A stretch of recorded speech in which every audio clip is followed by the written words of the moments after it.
Welcome to Saranya TV. ముందుగా bulletin లో headlines. Visakha అంటే నాకు ప్రత్యేకమైన అభిమానం. గత ప్రభుత్వం చేసిన తప్పిదమే కాంగ్రెస్ ప్రభుత్వం చేస్తున్నది. భారతదేశంలో డబ్బు కంటే కులమే గొప్పది. దళిత సర్పంచ్ అవమానంపై ఆవేదన. విశాఖలో నిర్వహించిన యోగాంధ్రలో 3 లక్షల మందికి పైగా పాల్గొన్నారు. 22,122 మంది గిరిజన విద్యార్థులు ఒకేసారి సూర్య నమస్కారాలు చేసి గిన్నిస్ రికార్డు సృష్టించారు. 26 జిల్లాల్లో 26 థీమ్ బేస్డ్ యోగా కార్యక్రమాలు చేశాం. 100 టూరిజం స్పాట్స్ లో చేయాలంటే 101 చేశారు. ఇంకొక పక్కన సూరత్ లో 1,47,000 మందితో ఆ రోజు గిన్నిస్ రికార్డు వచ్చింది. ఈ రోజు మనం 3 లక్షలు ప్లస్ తో గిన్నిస్ రికార్డు వస్తుంది, క్రియేట్ చేశాం. నెక్స్ట్ ఎవరైనా చేయాలంటే 3 లక్షలు బ్రేక్ చేస్తే వస్తారు. ఇన్ ద నియర్ ఫ్యూచర్ చేస్తారో చూడాలి. ఈ కాంపిటేటివ్ స్పిరిట్ తో ముందుకు తీసుకుపోవాల్సిన అవసరం ఉంది. ఇంకొక పక్కన మీరు చూస్తే నేను ట్రైబల్ స్టూడెంట్స్ మనస్ఫూర్తిగా అభినందిస్తున్నా, కలెక్టర్ని అభినందిస్తున్నా. 22,122 మంది 108 మినిట్స్ సూర్య నమస్కారాలు సామూహికంగా చేసి గిన్నిస్ రికార్డ్ సాధించారు. ఈరోజు రాష్ట్రంలో 1,33,000 దగ్గర 1,30,000 పైన లొకేషన్స్ లో చేశారు. అక్కడ కూడా రికార్డ్స్ అన్ని మీరు చూస్తే మోర్ దెన్ 2 crores పార్టిసిపేట్ చేశారు. 2,17,00,000 మంది పార్టిసిపేట్ చేసే పరిస్థితికి వచ్చారు. 1,44,000 మంది యోగా ట్రైనర్స్ తయారయ్యారు ఈ షార్ట్ టైంలో. సర్టిఫికెట్స్ కూడా నేను చెప్పాను. 1,80,00,000 మంది 1 డే గాని 3 days గాని పార్టిసిపేట్ చేసి సర్టిఫికెట్స్ ఇచ్చాం. సో ఇవన్నీ కూడా కేంద్రం కూడా దీన్ని ప్రమోట్ చేయడానికి టీ షర్ట్స్ అన్ని దగ్గర 5 లక్షలు పంపించారు, మ్యాట్స్ 5 లక్షలు పంపించారు. ఇవన్నీ కూడా పర్ఫెక్ట్ గా ఉపయోగించాం. డేటా అంతా మీకు ఇస్తాను. ఈ రోజు ఆ డేటాను బట్టి మీరు కూడా ఆర్టికల్స్ రాయొచ్చు. మిమ్మల్ని కూడా మనస్ఫూర్తిగా అభినందిస్తున్నా. ఫస్ట్ టైం ఒక మంచి కార్యక్రమానికి మీరందరూ కూడా 30 రోజులు ప్రమోట్ చేశారు. పేపర్లో, టీవీల్లో, సోషల్ మీడియాలో ఎక్కడికక్కడ మీరు కూడా వాలంటరీగా సపోర్ట్ చేశారు. కానీ మీరు కూడా బెనిఫిషరీస్. జాగ్రత్తగా చేసుకుంటే, యోగా చేసుకుంటే మీకు కూడా స్ట్రెస్ తగ్గుతుంది. ఎందుకంటే ఈ స్ట్రెస్ ఫ్రీ లైఫ్ అవసరం. అలాంటిది మీరు కూడా దీన్ని అవలంబించాల్సిందిగా కోరుకుంటూ, మేము కూడా దీన్ని ఒక మంచి కాఫీ టేబుల్ బుక్ తీసుకొచ్చి ఇన్స్పిరేషన్ కింద ఎట్లా తీసుకుపోవాలనో లాజికల్ గా తీసుకెళ్తాం. అదే సమయంలో ఒక వీడియో కూడా తీసుకొని దీన్ని ఏ విధంగా ప్రమోట్ చేయాలనో ప్రమోట్ చేస్తాం. యోగాంధ్ర పబ్లిసిటీ పిచ్ కి 25,000 మంది గిరిజన విద్యార్థులు తిప్పలు తినటానికి సరైన వసతి లేదు. నరక యాతన. సరిగ్గా పడుకోవడానికి అవకాశం కూడా లేదు. యోగా డే పేరుతో 300 కోట్ల ప్రభుత్వ ఖజానాకు బొక్క. ఇక్కడ స్కూల్ పిల్లలని లేదు, స్కూల్ పిల్లలతో పాటు వచ్చిన స్టాఫ్ అని లేదు. చెల్లా చెదరగా పడిపోయినట్టు ఉన్నారు. చూడండి, వీళ్ళకి పడుకోవడానికి చక్కటి చోటు కూడా లేనంత విధంగా ఎంత దారుణమైన పరిస్థితి వచ్చింది. ఇక్కడ చూస్తుంటే మనతో పాటు వచ్చిన స్టాఫ్లు, రూట్ ఆఫీసర్లు, ఇన్ఛార్జ్ ఆఫీసర్లు ఎంత దారుణంగా ఉన్నారో ఇక్కడ చూస్తుంటే మన ఇంజనీరింగ్ అసిస్టెంట్కే పడుకోవడానికి చోటు లేదు. ఎంత దారుణమైన పరిస్థితి. ఇలాంటి బాధ ఎవ్వరికి రాకూడదు. దయచేసి దీన్ని సీఎం గారి దృష్టికి తీసుకెళ్తారని మనవి చేస్తున్నాను. ప్రభుత్వ బడుల్లోనే పిల్లలను చదివించాలి. ప్రభుత్వం ఇస్తున్న పథకాలు తీసుకుంటూ ప్రైవేట్ పాఠశాలలో చేర్చడం కుదరదు అంటూ బస్సులను ఆపుతున్న గ్రామస్తులు. వీరికుండే చైతన్యం మన ఉపాధ్యాయులకు కూడా చాలా అవసరం. ఎల్లమ్మ తండ ప్రజలు ప్రైవేట్ స్కూల్ బస్సులను ఆపుతున్న దృశ్యాలు చూస్తున్నాం.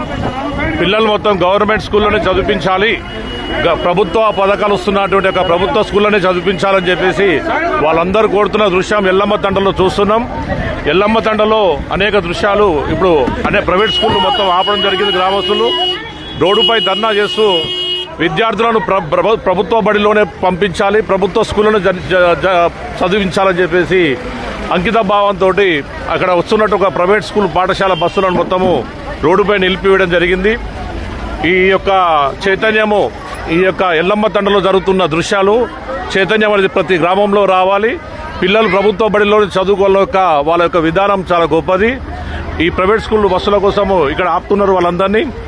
ఇక్కడ స్కూల్ బస్సులు మొత్తం గవర్నమెంట్ స్కూల్ నుంచి చదువుకోవాలని చెప్పేసి గవర్నమెంట్లోనే ఉండాలి పిల్లలు మొత్తం అని ఎల్లమద్దండ గ్రామ ప్రజలందరూ కోరుకుంటూ రోడ్డు మీదకి వచ్చి ప్రైవేట్ వ్యవస్థను ఆపి మా పాఠశాల మా ప్రభుత్వ బడిలోనే చదువుకోవాలని చెప్పేసి కోరడం అనేది ఎల్లమ్మ తండ్రుల ప్రజలకే సాధ్యమైంది.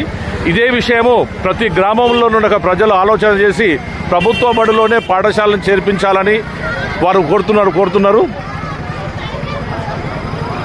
యోగా వల్ల ఆరోగ్యంగా జీవించవచ్చని, అందరూ ప్రతిరోజు యోగా చేస్తే మనసు నిలకడగా ఉంటుందని పాణ్యం ఎమ్మెల్యే గౌరు చరిత వెంకటరెడ్డి తనయుడు గౌరు జనార్దన్ రెడ్డి అన్నారు. అంతర్జాతీయ యోగా దినోత్సవం సందర్భంగా కర్నూలు 19వ వార్డు నాగిరెడ్డి రెవెన్యూ కాలనీ పార్కులో సచివాలయ సిబ్బంది, టీడీపీ వార్డు ఇన్ఛార్జీలు, వార్డు ప్రజలతో కలిసి సుమారు 30 నిమిషాల పాటు పార్కు నందు యోగాసనాలు చేశారు. ఈ సందర్భంగా టీడీపీ యూత్ నాయకుడు గౌరు జానారెడ్డి మాట్లాడుతూ యోగా అనేది లైఫ్ స్టైల్ కాదని, యోగా చేయడం వల్ల అనారోగ్యానికి దూరంగా ఉంటామని, ప్రతిరోజు కొద్ది సమయం యోగా కోసం కేటాయించాలని అన్నారు. యోగా దినోత్సవం ఈ ఒక్కరోజు మాత్రమే కాకుండా ప్రతిరోజు యోగా ఆసనాలు చేయాలని అన్నారు. కేంద్ర రాష్ట్ర ప్రభుత్వాలు అత్యంత ప్రతిష్టాత్మకంగా యోగా దినోత్సవం నిర్వహించారని, ముఖ్యమంత్రి చంద్రబాబుకు, ప్రధాని నరేంద్ర మోడీకి కృతజ్ఞతలు తెలుపుతున్నామని అన్నారు. ఈ కార్యక్రమంలో టీడీపీ ఇన్ఛార్జీలు, మహిళలు పాల్గొన్నారు.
తీసుకోవాలా, 7 seconds హోల్డ్ చేయాలా, 8 seconds హోల్డ్ చేయాలి, 4 7 8.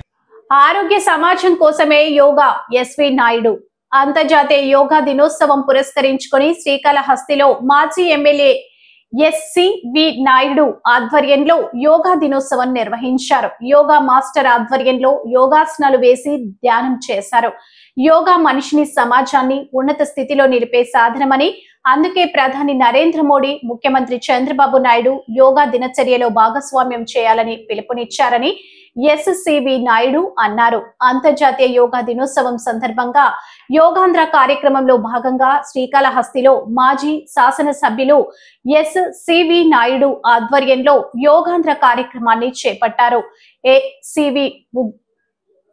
ఎస్ఎస్సిబి స్వగృహంలో యోగాంధ్ర కార్యక్రమాల్లో భాగంగా యోగా మాస్టర్ భారతి సారథ్యంలో ఎస్ఎస్సిబి నాయుడు ఆధ్వర్యంలో నాయకులు ప్రజలు యోగాసనాల కార్యక్రమాన్ని నిర్వహించారు. యోగా మాస్టర్ భారతి యోగాలో వివిధ రకాల యోగా పద్ధతులు, ధ్యానం, యోగకు ఉన్న బాంధవ్యం, యోగా చేయాల్సిన పద్ధతులు వివరించారు. ఎస్ఎస్సిబి నాయుడు మాట్లాడుతూ యోగా అనేది మానసిక, శారీరక కలయికతో ప్రశాంతమైన దృఢత్వం ఇస్తుందని, తద్వారా ఆరోగ్యకరమైన సమాజం ఏర్పడుతుందని, దీనికోసమే ప్రధాని నరేంద్ర మోడీ, ముఖ్యమంత్రి చంద్రబాబు నాయుడు ప్రజల జీవన దైనందిక జీవితంలో యోగా భాగస్వామ్యం కావాలని కోరారు. ఈ కార్యక్రమంలో టీడీపీ స్థానిక నాయకులు మాజీ MLA Muniramaiah, SCB Dileep, SCB Kiran, Guru Dasarathan, Narayana Yadav, Satravada Praveen Kumar, Prakash Naidu, Bhaskar Naidu, Gali Balaji Naidu, Hari Naidu, Anju, Raghuram, Subrahmanyam, Suresh Naidu, Delhi Pratap, Chandu, Kayyuri Shiva, Pasalababu, retired అధికారులు, నాయకులు, కార్యకర్తలు తదితరులు ఈ కార్యక్రమంలో పాల్గొన్నారు. మెళుకువలు ఇవన్నీ కూడా చెప్పడం జరిగింది. కూర్చుండేటటువంటి మిత్రులందరూ, పార్టీ ప్రముఖులు అందరికి కూడా నమస్కారం తెలియజేస్తూ, ఈరోజు మనం చూస్తున్నాం ఆయా కలియుగమే అంతమయ్యే పరిస్థితులు ఉన్నాయి. మనుషుల్లోనే ఆ విధంగా ఘోరమైనటువంటి వాళ్ళ మానసిక ప్రవృత్తి ఆ విధంగా ఉంది. కాబట్టి దీన్ని రాష్ట్రంలోనే కాదు, దేశంలోనే కాదు, ప్రపంచంలోనే మారాల్సిన అవసరం ఉంది. కాబట్టి ఈ భారతదేశానికే, ఈ ఆంధ్రప్రదేశ్కే అటువంటి శక్తి ఉందని ఈరోజు మన ప్రధానమంత్రి గారు మోడీ గారు అయితేమి, మన ముఖ్యమంత్రి చంద్రబాబు నాయుడు గారు అయితేమి ఈ యోగా దీన్ని సాధన చేసే విధంగా అందరినీ కూడా తయారు చేస్తున్నారు. ఇది శారీరకంగా, మానసికంగా మనిషి ప్రతి నిమిషం దేవుడితో లయమవుతూ, యోగం అనేది యాక్చువల్గా చెప్పాలంటే ఒక భోగం. ఆ భోగం ఏంటంటే ఇప్పుడు మనం చూస్తుంటాం 16,000 మంది గోపికలు శ్రీకృష్ణుడితో లయమయ్యి భోగం అనుభవిస్తూ ఉంటారు. జీవాత్మని పరమాత్మతో లయం చేసి మనం అనునిత్యం పరమాత్మ ఏదైతే ఉండారో ఆయన అవతారాల్లో ఆయన చేసినటువంటి లోక కళ్యాణం వాటన్నిటినీ స్మరించుకుంటూ